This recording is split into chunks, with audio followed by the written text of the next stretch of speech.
You know, before I played Dark Souls 1, I'd heard so many people calling it one of, if not the, hardest Souls game. So imagine my surprise when it ended up being my quickest first playthrough out of any of the games. Point is, there are countless videos out there of people who have tried to determine which of the From Software games is the hardest. And while I was in the middle of trying to order them so I could make my own ranking video, I realized that I just couldn't do it. No matter how I look at it, all of these games have different aspects that make them both super hard and low-key super easy when you know what you're doing. So instead of trying to rank them, I'm going to be going over every game in the series and talking about what I think are the hardest, easiest, and in some cases, mixed aspects of each of them. Of course, it is just my opinion from my experience, so there are important details I'll probably forget to mention here and there. But I've played through all of these games a minimum of 7 times each, so I'd say I'm at least decently qualified to take on the subject. Also, I decided not to include anything involving glitches, since that's a little unfair to the games that can be easily annihilated using them. With that said, let's begin with the one that started it all.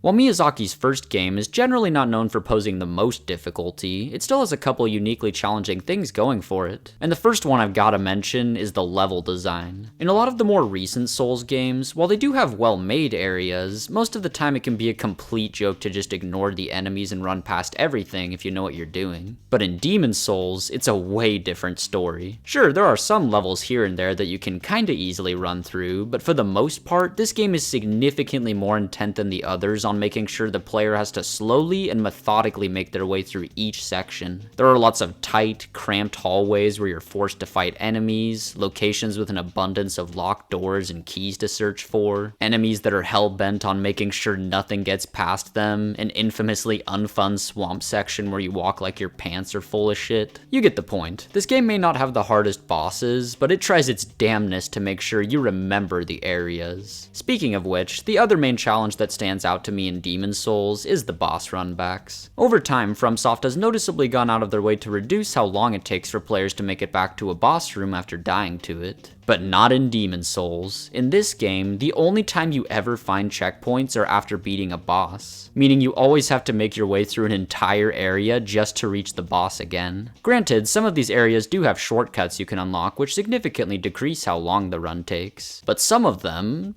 don't. And dying to a boss at the end of a super long, shortcutless run is without a doubt one of the most frustrating feelings in any Souls game. My next point is a bit niche, but I've gotta briefly touch on the upgrade material system. Compared to the other FromSoft games, upgrading weapons in this one feels like such an unnecessarily tedious hassle. It's just one of those little things where whenever I go back to the game, I significantly underestimate how annoying it is to get my weapons where I want them. Now let's move on to the easier elements, and I hate to be predictable, but the main thing that comes to mind is the boss fights. To be clear, I don't have anything against the boss design philosophy of this game. It's kinda cool that they went for a style where each one has their own unique gimmick. And to be fair, there are a few standout challenges that genuinely hold their own after all this time, such as Alaunt and Flame Lurker. But after playing all the other games, the majority of the bosses in this one are embarrassingly easy in comparison. Lots of them have surprisingly small health bars, and the ones that are heavily reliant on gimmicks are usually pushovers once you've figured out the gimmick. But if you still feel like the game's too difficult, no sweat, you can always carry yourself with broken magic builds. Magic in Demon's Souls is ridiculous, not because of its complexity, it's actually pretty simple compared to the other games, but because of just how quickly the damage numbers can get ludicrous. And combining the fact that you can deal stupid amounts of damage with its inherent ability to hit enemies from range makes the game significantly easier than going for pure melee. Now, you might be thinking, but some enemies are resistant to magic damage. Okay,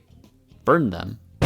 Obviously, you could argue that using magic instantly makes any of these games fundamentally easier just because of the whole range thing, but Demon's Souls particularly stands out to me because of how instantly it starts to turn the game on its head. And the last major thing that makes this game easy in my opinion is its length. Aside from maybe Sekiro, this is the shortest Souls game. On my first playthrough, I was absolutely flabbergasted when I realized I had made it to the final area. Of course, being Miyazaki's first game, it wasn't given as much money and resources to back it up as we see nowadays, which led to it being a noticeably less lengthy product than the others. Which is fine, but when considering how much challenge a game poses, not lasting that long definitely makes it feel less intimidating. I'll also give a quick mention to Moongrass here. Unlike most Souls games, this one comes with a finite healing system. And while this can make it less convenient since you don't automatically refill when resting. It's also really easy to stock up large amounts of it, meaning you'll almost never have to worry about dying if you've got a sufficient health bar. Moving on to what I think is the one mixed aspect of Demon's Souls, world tendency. For those of you who don't know, this game has a system called world tendency, where defeating a boss in one of the archstones shifts that archstone closer to pure white tendency, which generally makes the game a little easier. But every time you die while in human form, it makes the archstone you're currently in move closer to pure black tendency, making the game harder. And since this game doesn't really go out of its way at all to tell you about this system, a lot of players will unknowingly make things harder on themselves. However, if you're aware of it, you can take advantage of the system and make things easier on yourself, which is why I consider this a mixed aspect. It has the potential to make the game more or less challenging depending on your knowledge of it.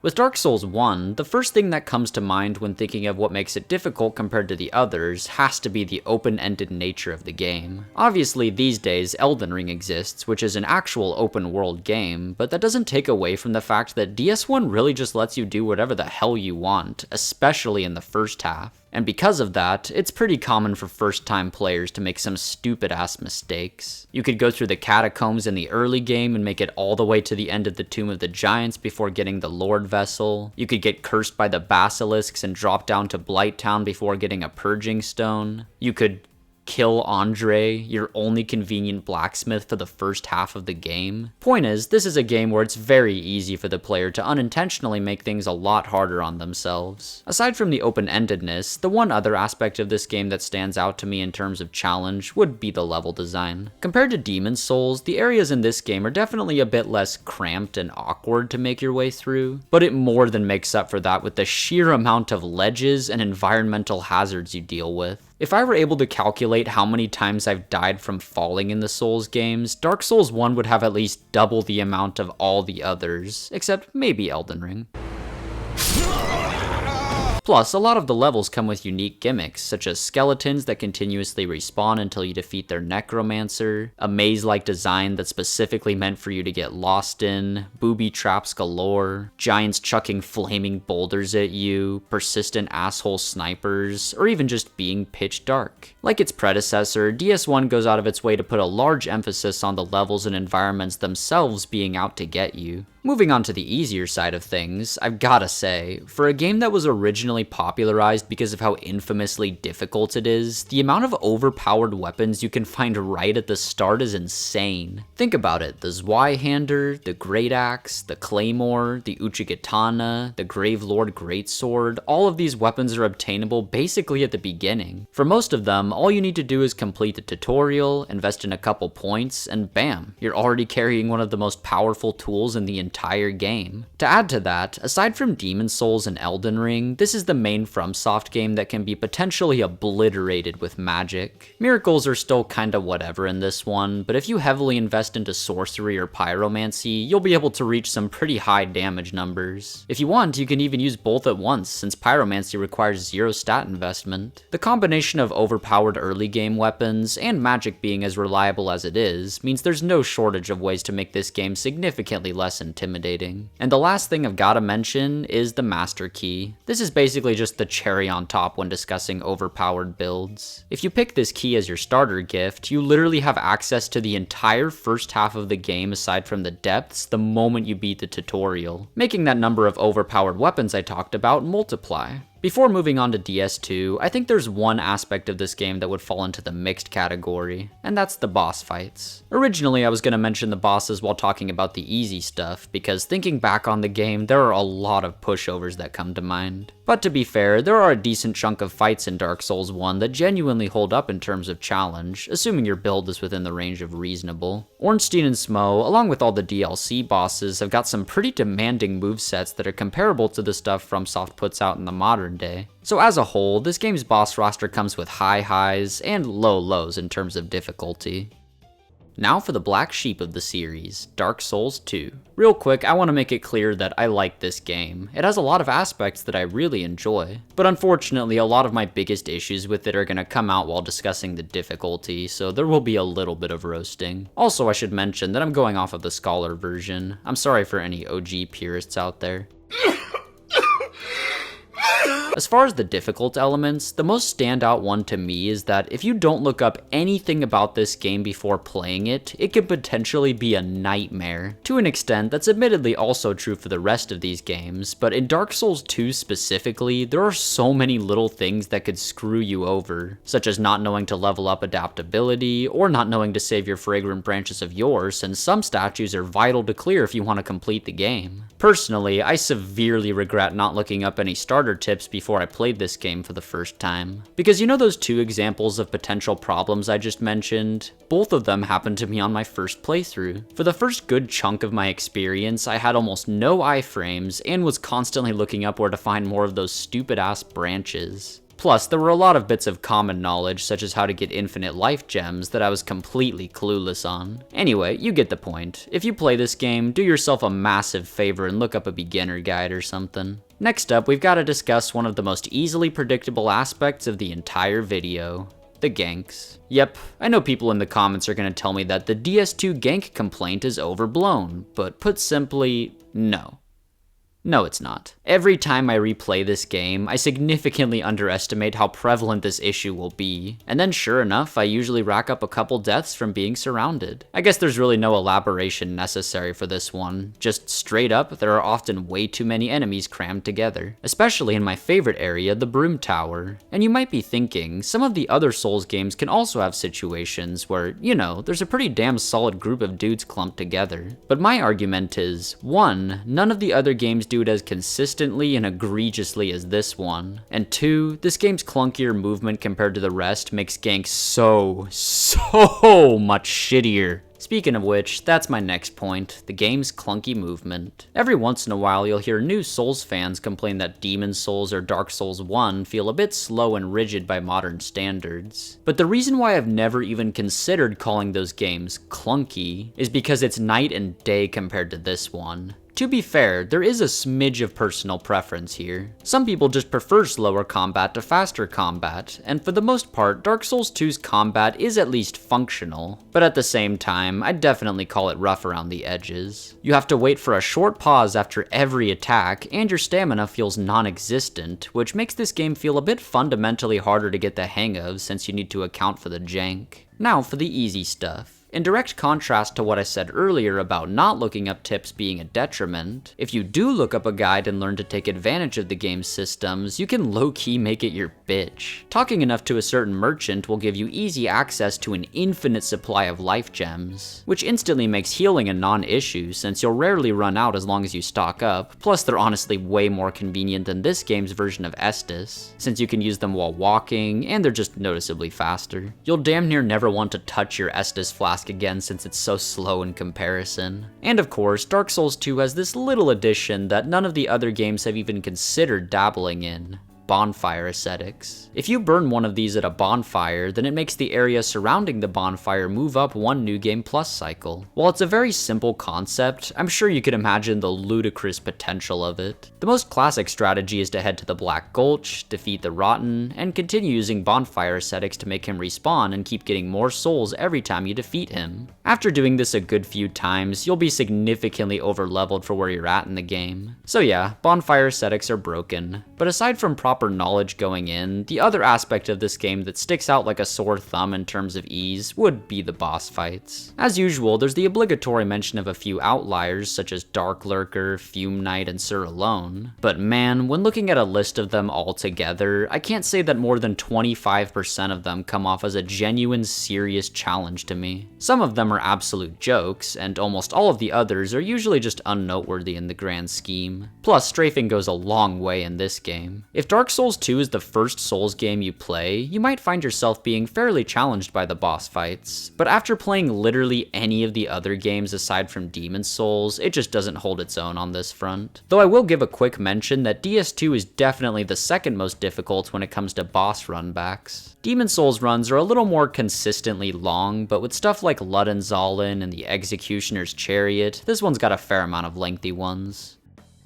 Now for Bloodborne. When thinking of what makes this game stand out in terms of difficulty, I think the most prominent aspect would have to be getting used to the aggressive flow of combat. Considering that there's now 7 of these games, the likelihood of this one being your first is not very high, especially since it's one of the 2 PlayStation exclusives. So when you load it up for the first time, there's a good chance that you'll struggle to adapt to the faster pace. You need to get used to dashing, which lets you dodge faster than rolling. You've got to learn to take advantage of the rally system, which lets you earn health back while also rewarding properly timed aggression. And you just need to be used to the fact that bosses can occasionally move at lightning speed. If you've already dabbled in some of the other FromSoft games, this one really throws you for a loop since most of the others teach you how to be patient, whereas this one highly rewards you for getting hits in as consistently as possible. And even if it's your first FromSoft game, it's still just a really fast-paced system that takes a fair amount of getting used to, which can mostly be seen in the next aspect, the boss fights. Yep, this is the first FromSoft title that turned boss fights into an actual cornerstone of its difficulty. Granted, they aren't as consistently challenging as some of the lineups in later games can get, but when comparing the average Bloodborne boss to the average Demon Souls boss, no one can deny that there's a massive jump in complexity. Plus, you've got a few heavy hitters such as Orphan of Kos and Lawrence. So yeah, none of the other games that came before this one can really compare to the highs of difficulty that it reaches with its most noteworthy battles. Now, more quickly than I'd anticipated, let's shift over to the easy side, starting with something pretty damn significant, the usefulness of finite items. Okay, obviously all of these games have a plethora of one-time use items you can find throughout them that will give you an advantage in some way or another, but with Bloodborne in particular, I think it's a little ridiculous just how much they can turn the game on its head.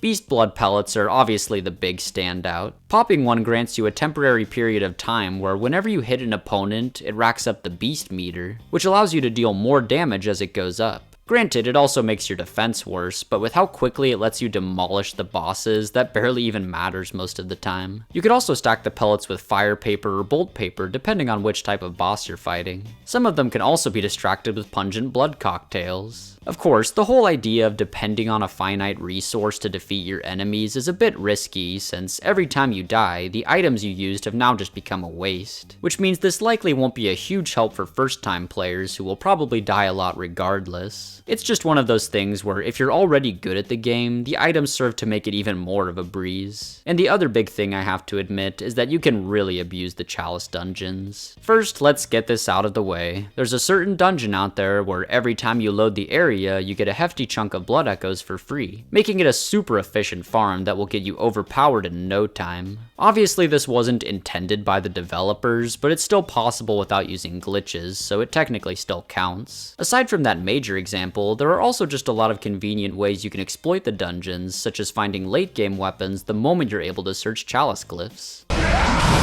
Alright, for the first time I've actually got multiple things to talk about in the mixed category, starting with blood vials. Similarly to Demon Souls, this game comes with a finite healing system, but unlike Demon Souls, I wouldn't consider the blood vials to be a purely easy factor, for 2 reasons. 1, you can only hold 20 at a time instead of as much as you want, and 2, the bosses in Bloodborne are actually consistently hard, which means it's 10 times more likely in this game that you'll run into a scenario where you've died to a boss so many times that you run out of blood vials and are forced to farm for more, which is honestly one of the most annoying feelings in any of these games, and easily one of my least favorite aspects of playing Bloodborne for the first time. However, despite the inconvenience it can cause new players, from a certain perspective, they do low-key make the game easier. If you're good enough to the point that you consistently don't run out of vials, that means you get to hold 20 at a time from the very start of the game. Compared to almost every other game in the series, that's kinda ridiculous.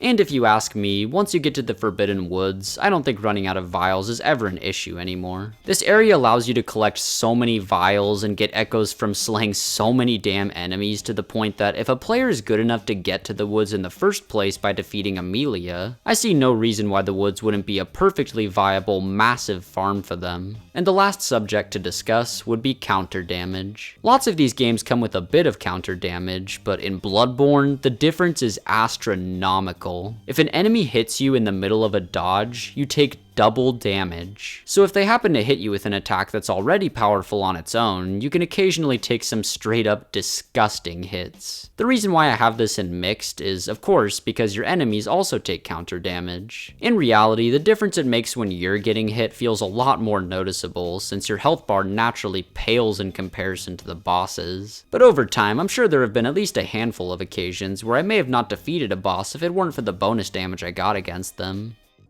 On to Dark Souls 3. For the easier side, I feel like the most prominent aspect is how streamlined the game feels. Compared to stuff like Dark Souls 1 and 2, it's a lot less likely in DS3 that you'll run into a situation where you've accidentally made an enormous mistake that will negatively affect your playthrough for the next hour. Most of this is because of the world design. As I've said before, Dark Souls 3 has the most linear world in the series, meaning while there are some occasional diverging paths, the game can mostly be seen as one road from the beginning to the end.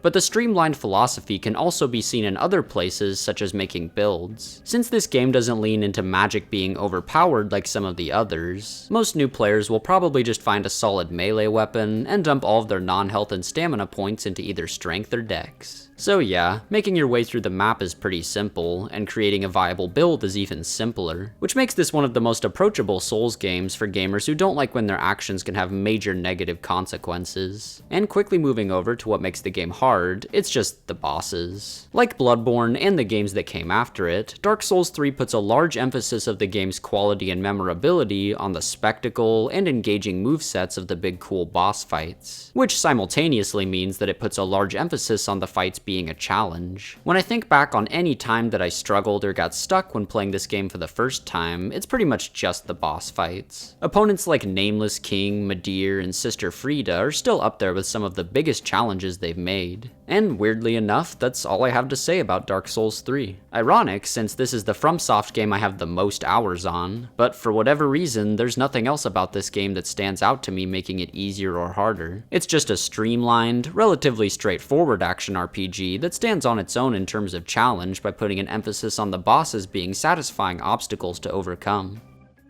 Sekiro, the weirdest From Software game to judge difficulty-wise. But I'll get to why that is in a bit. First, let's go over the hard elements, which begins with one of the easiest aspects to choose out of any in this video, the learning curve of the combat. If you ask me, the main reason why Sekiro is so commonly referred to as the definitive hardest Souls game is because just being able to effectively use the game's core systems is a lot more demanding than any of the others. Out of all the recent FromSoft titles, I'd say that on average, this is the one where enemies and bosses tend to be the fastest, which is fine because the game gives you methods to properly deal with them, such as the most common technique, deflecting, as well as some prosthetic tools to make things easier from time to time. Plus, you generally get quicker and more agile movement speed compared to the other games. The only problem is that getting the hang of how to properly deflect enemy attacks and utilize your speed is definitely going to take a fair amount of trial and error. It also doesn't help that two of the first mini-bosses you find in the game are the Chained Ogre and the Blazing Bull. Both of them can technically be deflected, but at the same time, they definitely caused a lot of first-time players to lean more towards dodging, which is exactly the opposite of the instinct you want to gain. But once you reach Genichiro, that's when things finally come together for most people. He does a fantastic job at teaching players how to deflect wild combos, as well as stay on top of him to not lose the momentum of his posture breaking. If you can beat him, then you've basically proven that you can beat the game. But before accomplishing that, you may have a rough time getting into the swing of things. Aside from the combat itself, I of course have to briefly mention the bosses. Sekiro is one of the newest From Software games, meaning the bosses have a really high standard for quality as well as difficulty. Just like the last two games, most of the hardest moments of your first playthrough will probably be from getting stuck on the boss fights. Now for what makes the game easy. In direct contrast to my point about it being the hardest when you're first learning it, I'd say that it becomes the easiest when you are familiar with it. Because of how perfectly fair 90% of the bosses are, once you get their movesets down, you never forget them. And when combined with the fact that Sekiro lets you double down on aggression as long as you can always deflect or evade, this is one of those games that I feel like I can fly through as if nothing even happened. Once you get those deflect timings, you turn into an unstoppable force of nature, which is so damn awesome because you really feel like you earned the right to become such a powerful shinobi. You were thrown into the lion's den when you first started, started, and if you manage to come out the other side, then your reward is being able to treat the game like it's not even a big deal after a couple playthroughs. Similarly to Dark Souls 3, another thing that makes this game easier than it could have been is the streamlined nature of it. Compared to DS3, I think Sekiro's world is definitely more difficult to navigate, but the main thing that simplifies it compared to the rest is obviously the fact that it isn't an RPG. Despite me arguing that Dark Souls 3 is a forgiving game that doesn't too heavily punish you for making mistakes, there are still a multitude of ways you can screw yourself over, such as putting all of your points from leveling into useless stats, making it harder for you to properly build important stuff like your health bar. But in Sekiro, there's none of that. You level up your strength by beating bosses, you level up your health by beating mini-bosses, and you can use your skill points and currency to buy new combat arts, inherent abilities, and prosthetic upgrades.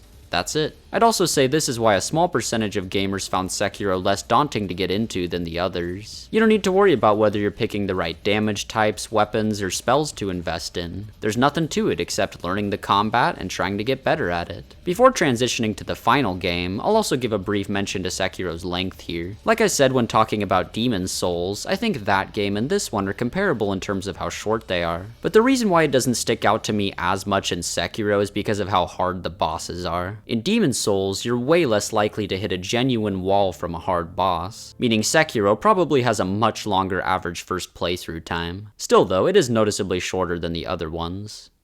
And to finish things off, it's time to talk about Elden Ring, a game that many people have written off as being way easier than the rest, while simultaneously causing outrage because of how difficult it is. But now it's time for my take on its challenge, and the hardest thing about this game is that it has the most difficult bosses in the series, without a shadow of a doubt. I know some people still argue that like Ishin is the hardest From Software challenge, but no. He's a daunting foe for sure, but I think Melania and Consort Radahn leave him in the dust. Though even if it weren't for the two obvious standouts, Elden Ring just hits so damn consistently with the complexity of its movesets. Almost every main fight in the DLC is within the realm of hardest Souls bosses, and the main game still has plenty of heavy hitters like Malekith, Mohg, and Radagon plus Elden Beast. The difficulty of a lot of these fights has been a source for a fair amount of controversy, and while I'd personally die on a hill defending the quality of almost every main boss in the game, there isn't a doubt in my mind that this lineup is the most challenging to date. To be clear, I'm only talking about Remembrance bosses. If I included all of the mini-bosses, then obviously the average difficulty per boss would be way lower. But speaking of those countless mini-bosses, the other major factor of this game's challenge would be the length. Elden Ring is significantly longer than all of the other games. Of course, the actual amount of content you have to finish in order to complete the game is surprisingly low, but realistically, 90% of players aren't going to be able to just rush through the mandatory fights right to the end because they'd be significantly underleveled.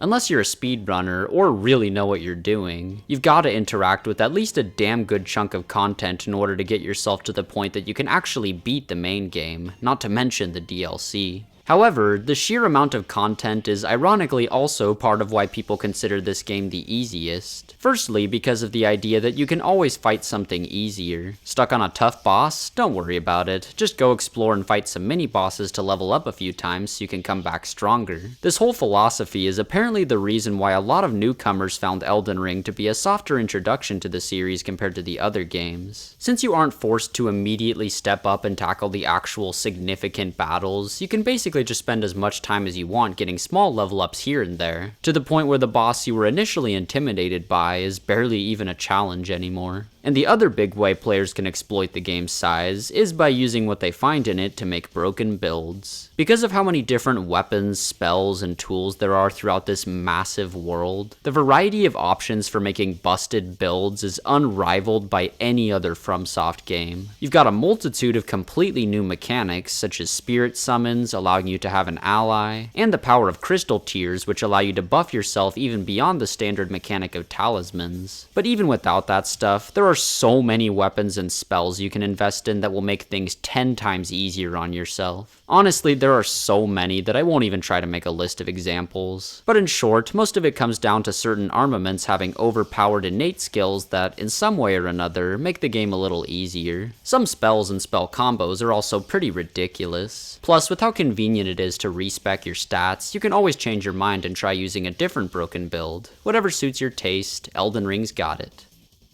So those are my thoughts on the difficulty of the Souls games. At the end of the day, whichever one you find the most challenging comes down to personal preference. And for me personally, it's just too hard to say. I could potentially argue that Sekiro is the easiest for me since I'm so used to it, but I also find myself flying through Dark Souls 1 these days. As for which one's the hardest, I genuinely have no idea. But of course, that's just my opinion, so feel free to tell me your thoughts on the difficulty of these games in the comments. I know I've never done this before, but let's set a like goal. If we can get this video to 7 likes, I will continue uploading content to YouTube. Anyway, that's all I got for now. See you next time.